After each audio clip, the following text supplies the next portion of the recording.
Welcome back to the Bitcoin Layer. I'm Nick Bhatia. Today we welcome Robert Warren. He is the author of the Bitcoin Miners Almanac. He's also heading up some very interesting education efforts at Bitcoin Park across the country. Robert, welcome to the show.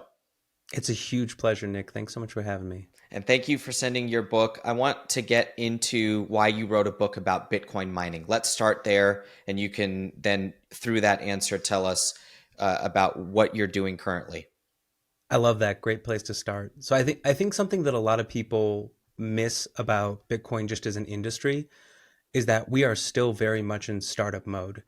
And if you look at something like the automobile industry, if you look at something like the farming industry, you have decades or hundreds of years of established precedent, of research, of people who have dedicated their whole careers to figuring out how these things work, what are the principles behind them. And it really isn't the case that we have that yet in the Bitcoin world. And particularly for me, when I was looking at the broader mining space in around 2020, having been in Bitcoin for a number of years already, mining was always kind of this alien landscape. It just really didn't make sense to me. And for a lot of people who have spent their 10,000 hours trying to understand the internal incentives and design of Bitcoin as a system, once you kind of get that locked into your head, you start looking at mining and you go, wait a second, this doesn't make any sense at all. Like, I don't understand why I see somebody on an oil field, or I see somebody mining in their basement, or I see a mega mine in Texas, or people in Ethiopia. How does that work? What are the principles that guide this? So the impetus of the book was actually preceded by really me just writing articles, and whether it was building, Steve Barber in 2021, 2022 had just released designs for what was to become his black box, which was this device that you could put outside and mine with a machine outside. It was the box you'd put the machine in. He open sourced a version that you could make out of a 4x8 piece of plywood.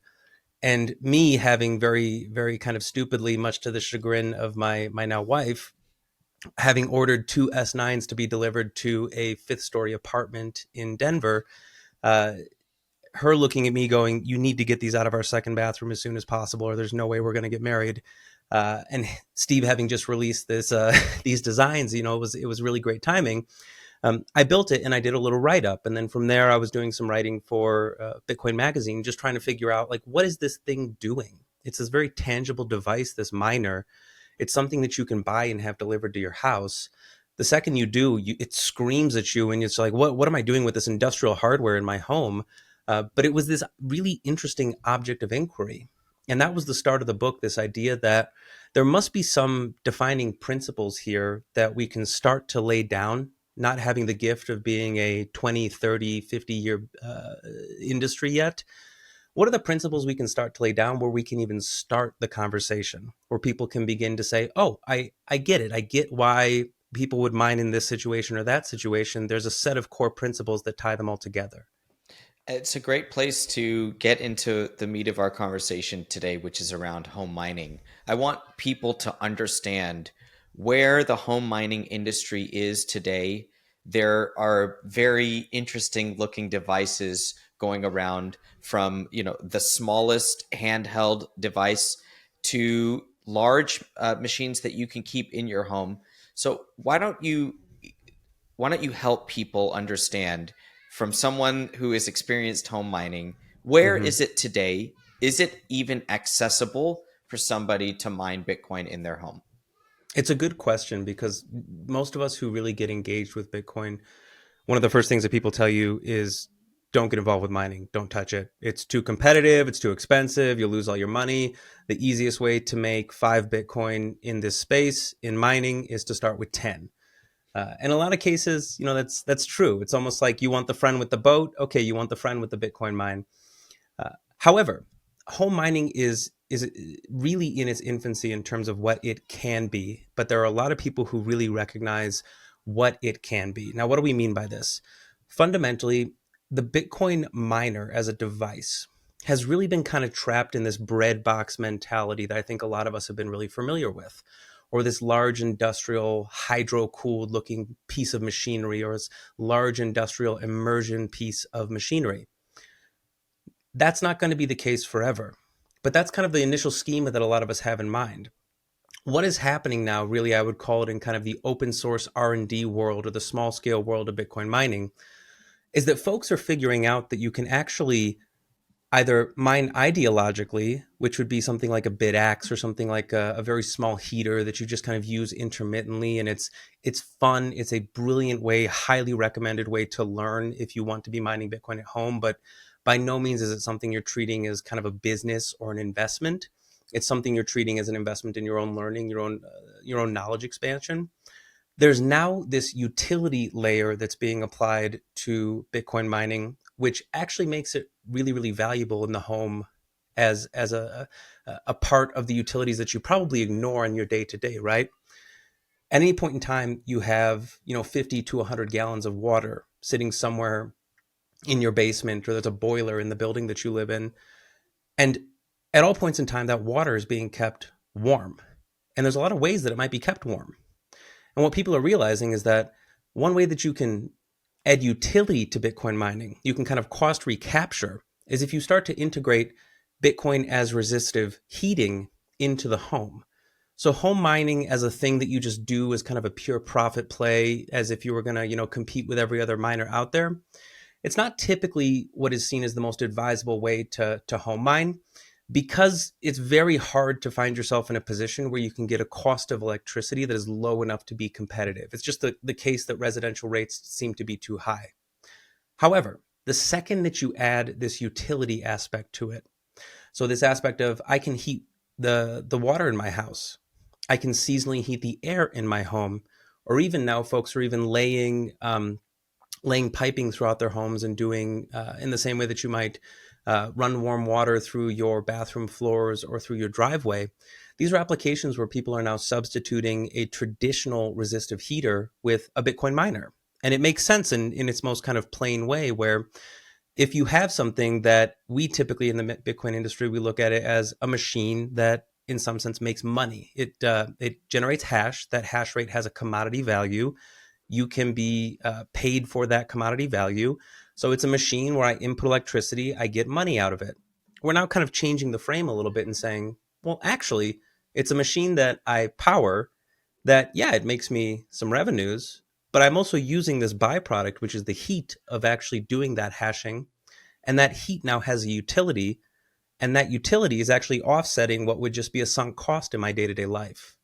Bitcoin market cycles usually tend to follow this boom and bust pattern, parabolic spikes and brutal crashes, but this time is looking materially different. The Bitcoin checkpoint from Unchained and our friend James Check at Check on Chain goes through the current 2023 to 2025 Bitcoin bull cycle and really analyzes it to see if Bitcoin's market structure is being materially reshaped. Make sure to go to unchained.com/TBL to check out the free report today. Blockstream, where the future of finance runs on Bitcoin. Go to store.blockstream.com and use code TBL for 10% off. Pick up a Jade Plus hardware wallet. It integrates seamlessly with your Blockstream app, and it's the perfect way for both pros and beginners of Bitcoin to get started with your cold storage. Store.blockstream.com, use code TBL for 10% off. All right, now I want to ask you about solo mining, because people are fascinated with this idea that you can win a block by yourself, but the path to some generating some profitability from your miner is through a pool. So how does somebody that's looking into getting a machine into their home, perhaps using some of that heat also to increase the utility of the miner, how does that person go about the pool versus solo mining decision process? That's a really good question. And it really has to do with what your goals are. For some individuals, they really just like the idea of having a little lottery ticket that they buy every day. And for them, a lot of times it's really bounded by the cost. So, am I going to spend $1 or $2 a day in electricity, which is kind of my lottery tickets that I'm buying for the day? If you're comfortable with that, then yeah, it's totally reasonable to, yeah, that's my little solo mining chance. And I know the odds are very low We know that getting into solo mining. However, hey, that's kind of the cost of admission. That's what I do, and the chance that I hit a block is infinitesimal, and maybe you fall off the grid immediately thereafter, and all your friends ask where you went. But you have your shot, right? You have your chance. When the expense of running the machine gets up to, say, I don't know, a couple $100 a month, or $1,000 a month, or many thousands of dollars a month, you can do that as a solo mining endeavor from a protocol level.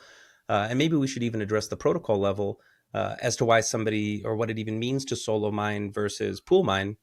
When the expenses on your sort of personal home balance sheet get a little too high, you start to think about, how do I actually capitalize this thing in a way that can make me some money back? And this kind of harkens to the earliest days of pool mining. So pool mining came from Slush, who established what was then known as Slush Pool, now Brains Pool.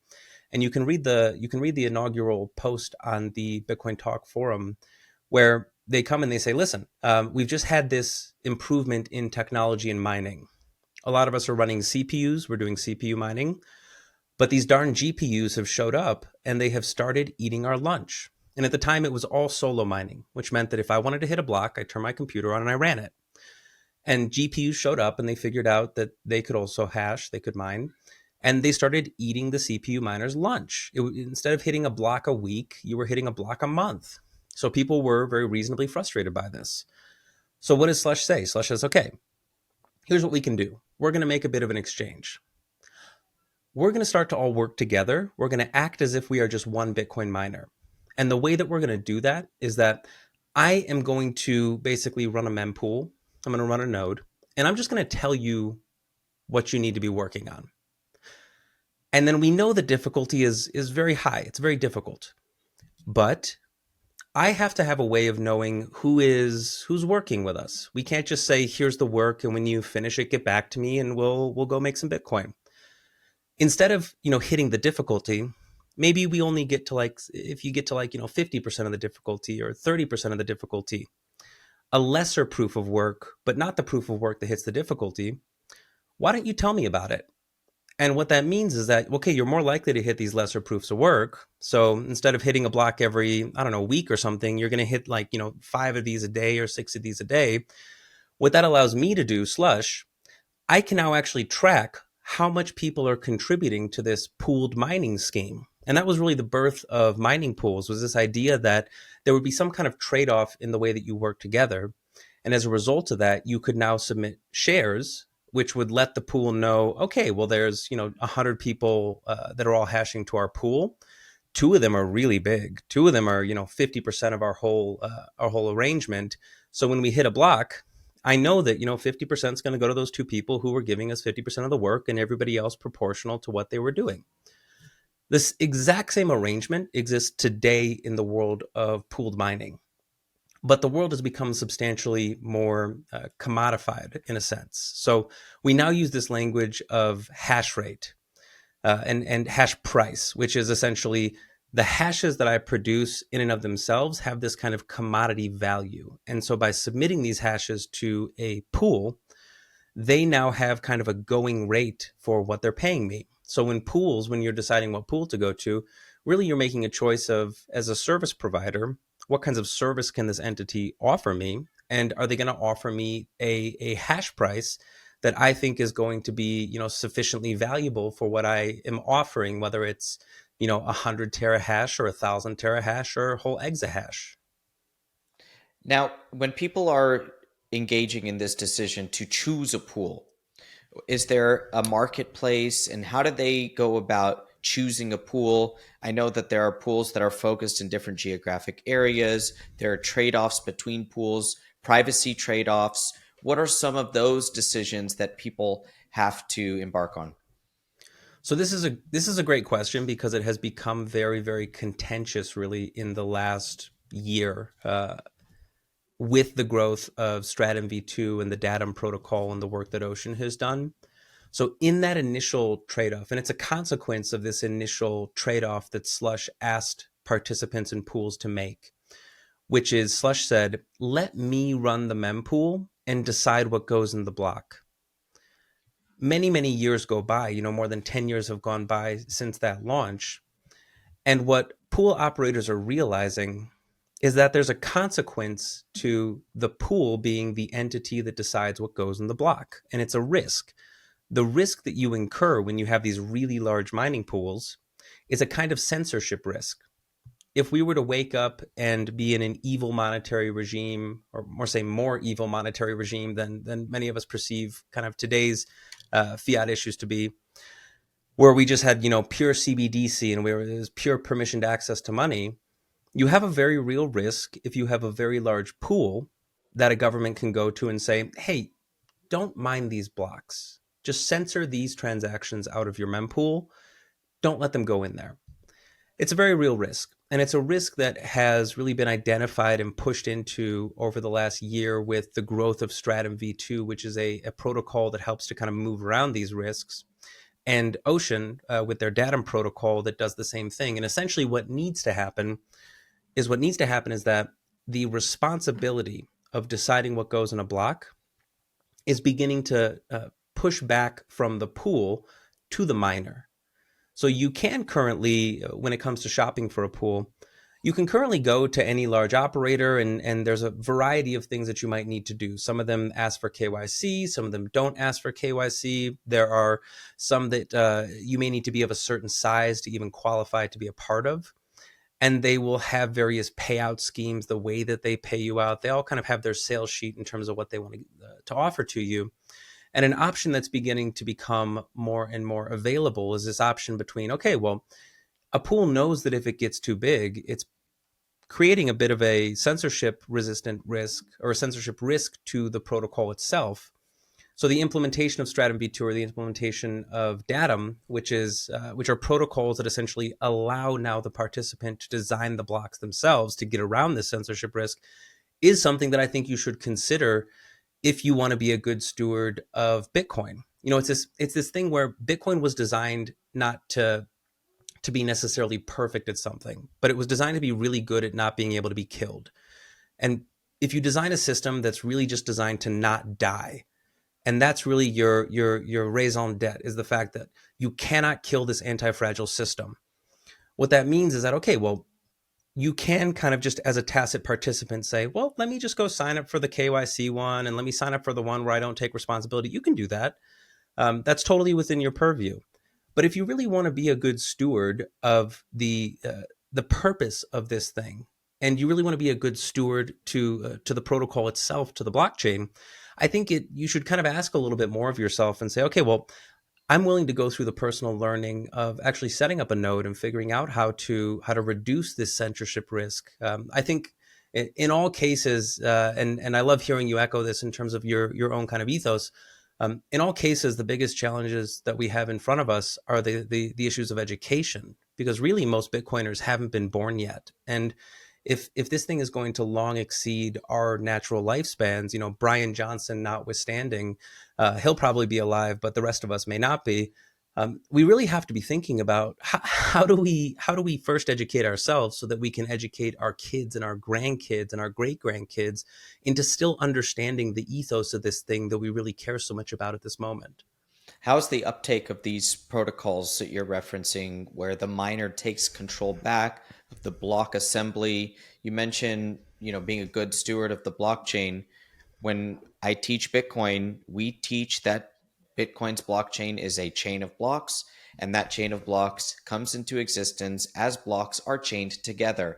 It's a redundant, repetitive way to describe that Bitcoin is a series of blocks that are chained together, and that's what it is. So you have the mempool and the blockchain up on the screen at all times because that is Bitcoin itself. So how are these protocols doing? What's the uptake? To be frank with you, it's hard. It's very hard. And if you ask the team at Ocean, they'll tell you that they spent an immense amount of money just trying to get people to run nodes, just to get them to run a node, because it is far more easy when you're managing a substantial amount of hash rate to just point all your traffic to a provider. You solve a lot of problems for yourself, and it may be the 10th or 11th thing on your list. It may not be number one, number two, number three, especially if you're in the public company space and you're more worried about dealing with activist investors, or how you're going to make your numbers for next quarter. So it is fundamentally very difficult, very difficult. And it is made even harder because hash rate, because it is become such a commodity. You have had the evolution of the way that miners are paid. And one thing that we haven't hit on, but is really important to understand, is really the backbone of this whole tension, this whole difficulty, is that pools want to expand and they want to retain customers. They're service providers. And what they used to do when it came to paying out their contributing hashers is they used to say, okay, we're all going to work together. And as we work together, when we hit a block, we're going to have a scheme where we can calculate how much you were contributing over X amount of time. And then proportionally, once we hit a block, everybody eats. It's really a you eat what you kill kind of mentality. However, what has evolved out of that has been a payment scheme called full pay per share. And what that full pay per share means is that a contributor to a pool, so say you are contributing to a pool and you have 10% of the hash rate in that pool under a full pay per share scheme is going to pay you every single day for that commodity hash rate that you are providing. This has been described in many ways by participants in the industry, folks who are actually building these products, as essentially kind of crack for miners, because it's this massive risk transfer where all of a sudden, I myself, the Bitcoin miner who has an exahash and I'm 10% of a pool, and I have a 5-figure electrical bill coming, I now am getting paid every single day instead of having to wait for us to hit a block to then get paid. So what you've done is you've transferred the risk from the participant onto the pool. Now, the consequence of this is that the pool now has to have a very substantial repository, a cache of Bitcoin, because they're playing an odds game. They have to know, okay, well, there's always an odds game of when we expect to hit a block or how many on average we expect to hit. It's still determined by randomness in a sense, right? That's kind of the guiding principle, is that it's fundamentally random. That's the game that we're playing. But as the law of large numbers kicks in, statistically speaking, we can kind of guess how many blocks we're going to find every single day or every single week or every single month. What that means is that I now have to be kind of capital inefficient, because I have to play this game where I keep a huge tranche of Bitcoin that I might otherwise be using for something else, on the off chance that we become as a pool very statistically unlucky, because I still have to pay my people that are hashing every single day. So this arrangement is one that has allowed miners to stand up and to cash flow very quickly and to offset a lot of their operational risk and to really quickly monetize. The downside is that it's a risk transfer that creates a lot of inefficiency in the actual operators, the folks who want to run this. And the long run, what you hear when you start to actually ask folks who run these pools, who operate in this space, is that in the long run, we're probably not going to have a full pay per share kind of scheme, because as the block reward continues to drop and as the transaction fees become a substantially larger percentage of the block reward, that becomes something that they can't model with the kind of regularity that you would need to be able to say, yep, I'm going to pay you every single day for contributing. So it's an emergent risk. It's likely not an eternal risk. When it comes to home mining, it's something that you should definitely be conscious of. If you're home mining, you're not running a public company. You don't have boards or activist investors. And I would probably urge you to take a more considerate way when it comes to figuring out how you're going to go with monetizing your operation, and look at the various payout schemes and say, okay, FPPS, that one I know is probably going to be a little bit more expensive long run. And the data bears this out. It is more expensive just because the overhead you have to be able to manage it all. I would urge folks to be really conscious and say, okay, well, I'm willing to get paid, every time we get a block instead of every single day. So looking for pools that are paying not just on a daily basis, because that system itself might not be sustainable over the long term, and therefore, or it even introduces risk into the system where you have these pool operators that then have to I when you're telling the story, it sounds like, oh, there's probably an arbitrage opportunity for those pool operators. That's why they do it, because if they promise daily payout, they are able to capture maybe some extra upside there in that trade-off for the home miners. But yes, if there is additional risk for the system introduced via that process, then maybe joining up in a pool that is paying out only when the pool wins a block. Is that something that you would agree with, Robert? I I think so, and I think that long term it is the most sustainable way to mine. Really, it's the name of the game is all about risk transfer. Who is taking on the risk of what? So when it comes to block creation, if the pool is the sole party creating a block, and the hasher, the miner, is not creating the block, they're just being told what to do, they're giving up a lot and could be getting very little out of it at the protocol level. Because at the protocol level, they may be contributing to a pool that does whatever they want, that uses the hash rate to go merge mine some altcoin or do some other nonsense or put ordinals on the chain if they don't like those, or do some other sort of thing that they might find inappropriate. So that's one kind of transfer. And then another kind of transfer is, well, how do I get paid for the work that I do? And de facto, it is more expensive to mine to a full paper share pool, because they have that additional overhead, that additional amount of Bitcoin they have to hold. And it is less expensive to mine to a PPLNS, a pay per last end share pool that only really pays out when you hit the block. It's the everyone eats when we actually kill something model. That is a risk transfer back onto the operator. But realistically speaking, if you are watching, variations occur over, if you're planning on mining for more than 6 to 12 months, the root thing here is that the law of large numbers is designed to play out in the most capital efficient way, and the most capital efficient way is not to introduce this overhead of all these additional payout schemes. Now, I want to ask you about the open source R&D on the home mining front that you referenced earlier. Get into that a little bit more. Where is the cutting edge of research and development?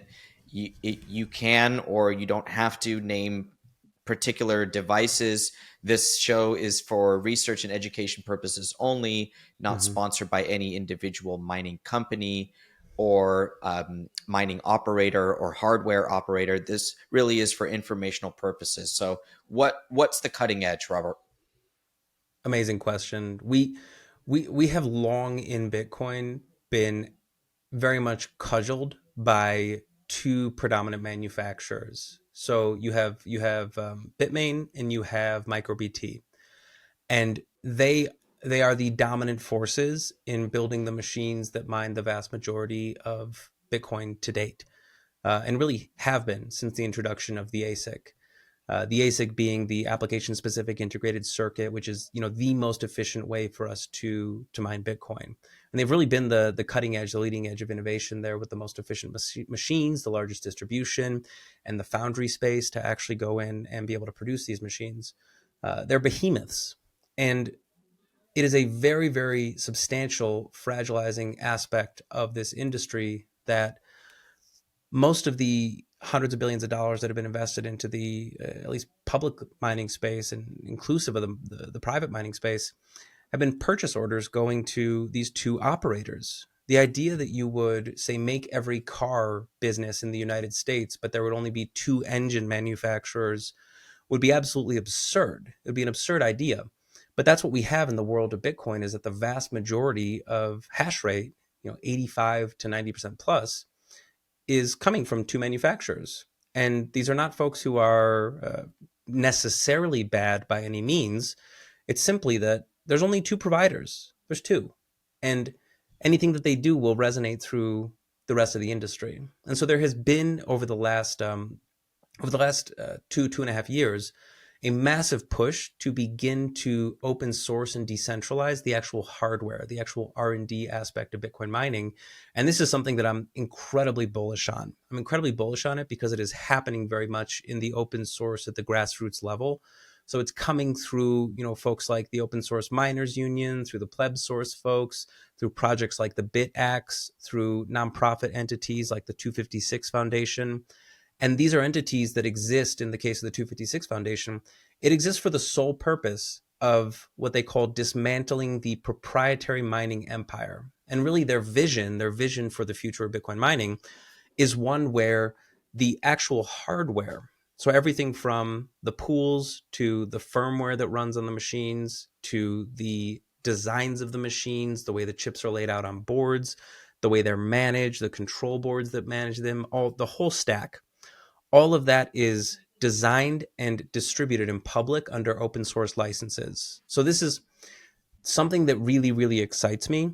And my personal belief is that it's the kind of innovation that will creep for a number of years until we wake up and are shocked to find that these reference designs are being used in 50, 100, 1,000 different tools that have embedded themselves all over the world around us in ways that we might not even imagine. And really, if you're going to compete with these massive producers of the Bitcoin mining machines, to do it at their level, which is the level of getting foundry allocations so that you can print the most efficient S23 chip or whatever it might be, is not going to happen, to be frank with you. Bitmain is going to beat you to the punch every single time. They have some of the finest chip designers on the face of the earth.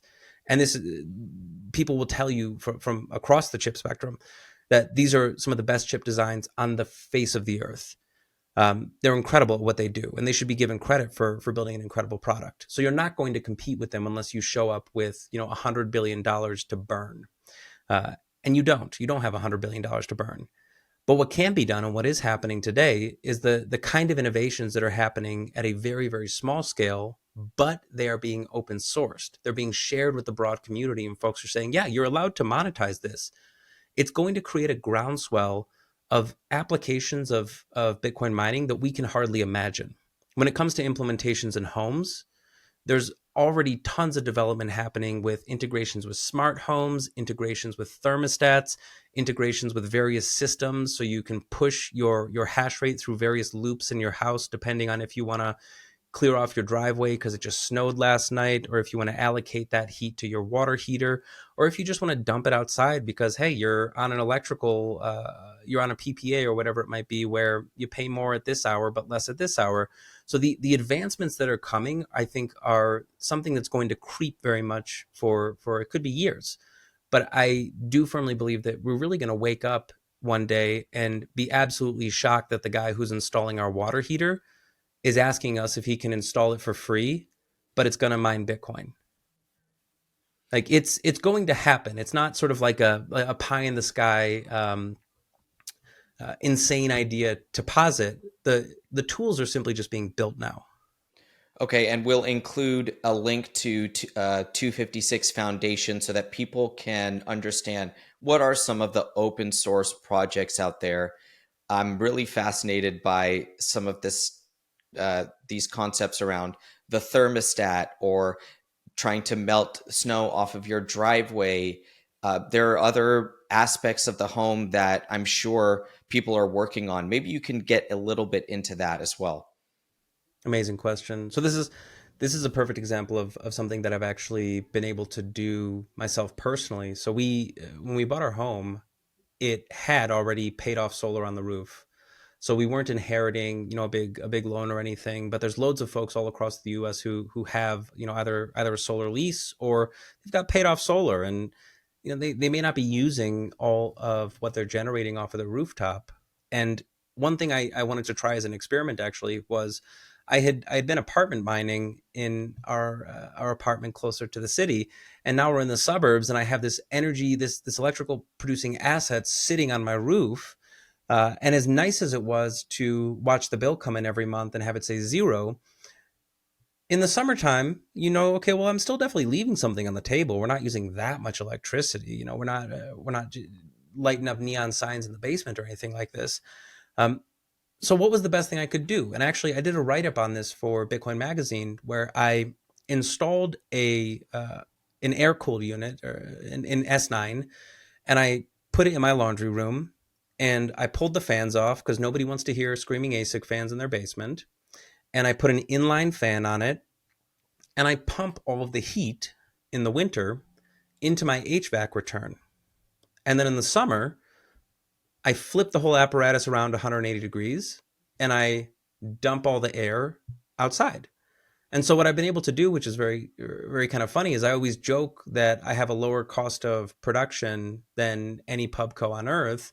Is that I take the sunshine that's hitting the roof of my house and I power this S9 that might otherwise cost, $30-$35 a month to run. And it's not making me $1 million a month, but in the winter, it gives me a little extra heat. So it stops the rest of my HVAC system from kicking on as much. And in the summer, I just use the excess electricity, the excess energy, and I dump all that heat outside anyway. And so it's an interesting setup because if you have this large energy generating asset, and there are loads of folks who have started to experiment with this, because the biggest problem in the renewables space, and when you look on the grid level, you particularly see this in West Texas, where in West Texas and certain corners of SPP, Southwest Power Pool, where energy will dip below zero for substantial periods of time. And that is very counterintuitive. How can the price of electricity be less than zero?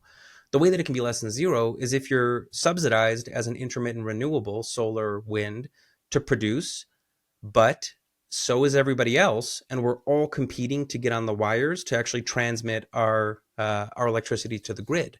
So you wind up with this really interesting situation, particularly with intermittent, what are called intermittent non-dispatchable renewables, right? Non-dispatchable, the purpose is that I can't call up a solar farm and say, hey, could you make more solar electricity for me? But I can call up a combined cycle plant and say, hey, could you give me 20 more megawatts in an hour? And they can do that. So you have this problem of monetizing this asset. And if you've built this thing that really doesn't have a marginal cost associated with it, you want to really capitalize it as much as you can, whether it's sitting on my roof or sitting somewhere in West Texas. Um, so you have this very real problem that folks have been working around. And one of the interesting technologies that has come out of that is the realization that solar, so piezoelectrics, it doesn't produce AC power, alternating current power. And what's interesting is that a Bitcoin miner doesn't consume AC power. When you plug a Bitcoin miner into the grid is AC, it's alternating current. Every machine has to actually convert through a power supply unit. It has to convert that energy from alternating current to direct current, right? From an oscillating wave to essentially a straight line. Because the chips themselves, the chipset, only consume DC power. So you have this really interesting technological opportunity that folks are starting to solve for, and solutions already exist, where when you use something like solar power, solar is already direct current. So normally if I go from solar to a grid, I have to go through an inverter. I have to turn that DC into AC, and there's some kind of efficiency loss associated with that. And the same thing the other way. When I go from the grid to my Bitcoin miner, I could lose 8 to 10% of my efficiency just converting my AC into my DC. But with a solar application and with a properly set up machine, and there's nothing commercially available that I know of, but there are a lot of folks who have kind of tinkered their way towards working prototypes. You can actually consume DC or produce DC rather directly through a solar panel and then power a hashboard directly, totally get rid of the need for there being a power supply in the mix. And you give yourself an instantaneous 8 to 12% efficiency bump. So there's very, very interesting incentives there when it comes to utilizing what is really kind of wasted energy. It's wasted if you have this solar panel and you're not consuming all of it. There's this massive opportunity through the technology and through just simply being there with a Bitcoin miner to now monetize something that would otherwise be a bit of a dead asset. It sounds like we're in for a renewal of the Nikolai Tesla era debate of DC versus AC here, Exactly. brought on by Bitcoin mining, which is absolutely fascinating.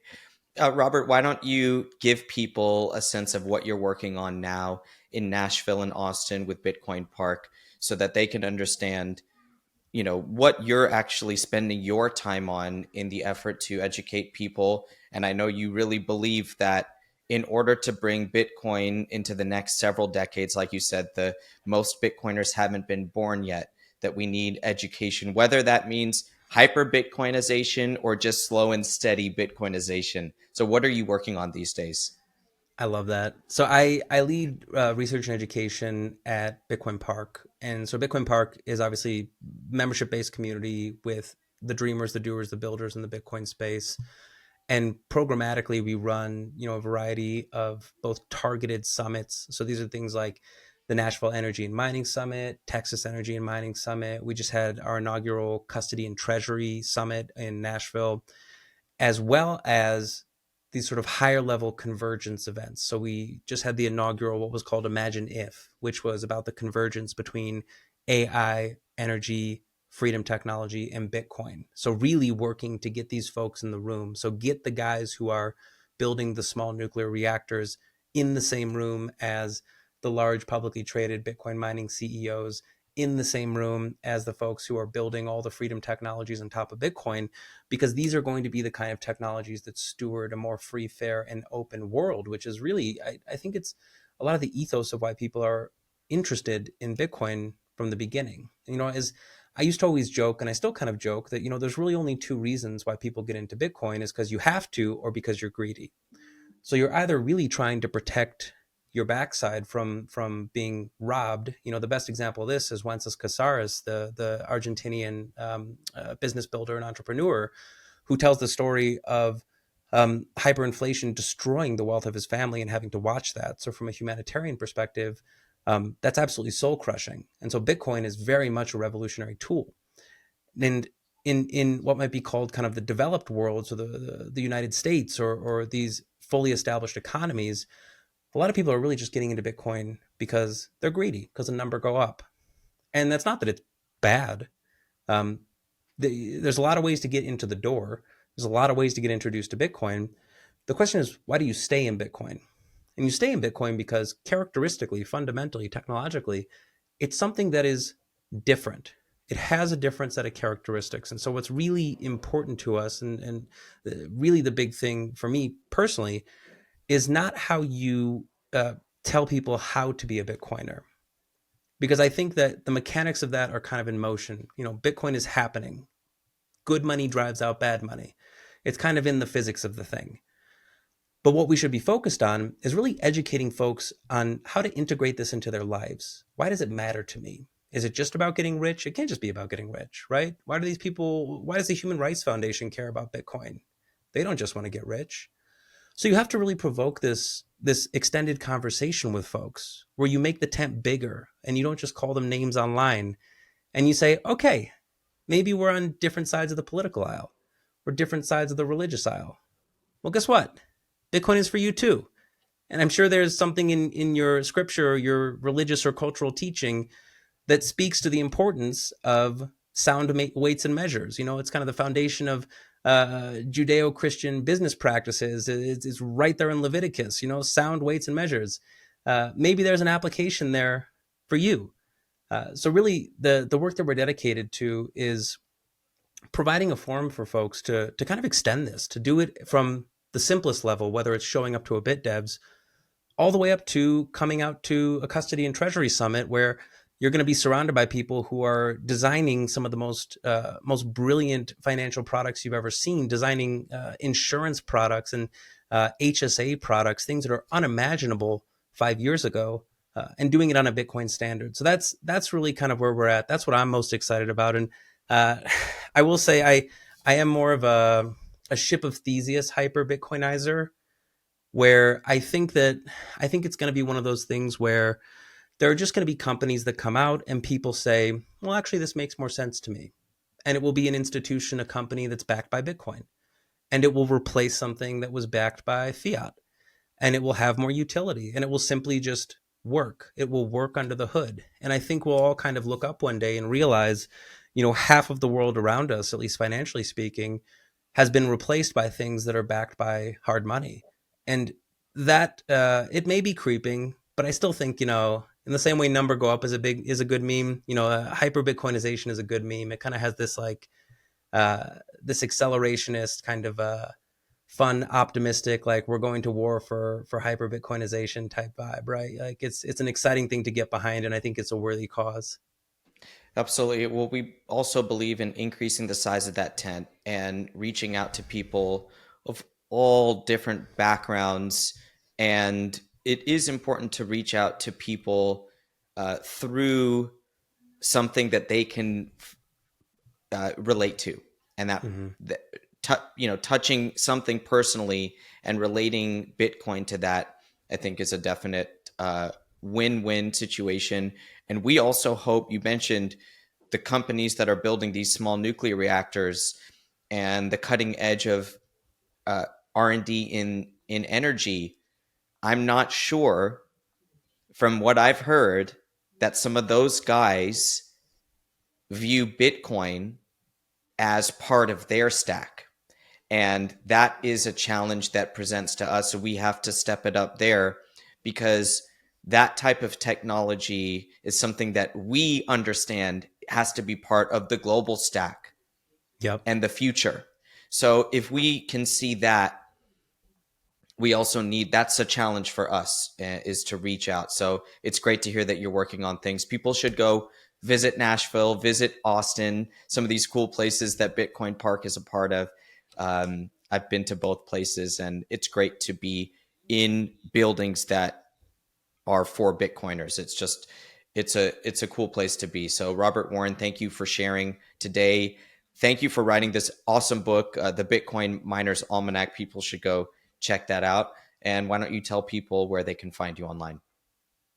Nick, thank you so much for having me. It's a pleasure, and I just love your candor. I love how dedicated you are to the quiet, persistent, but all important wins. Because the only way you survive in Bitcoin is just by being less interested in all the chaos and kind of the matters of the day, and more interested in kind of the long work that we have to do. So yeah, you can find me online. You can find me on Exit Bikes and Bitcoin. Um, you can ping me at RW at Bitcoin Park.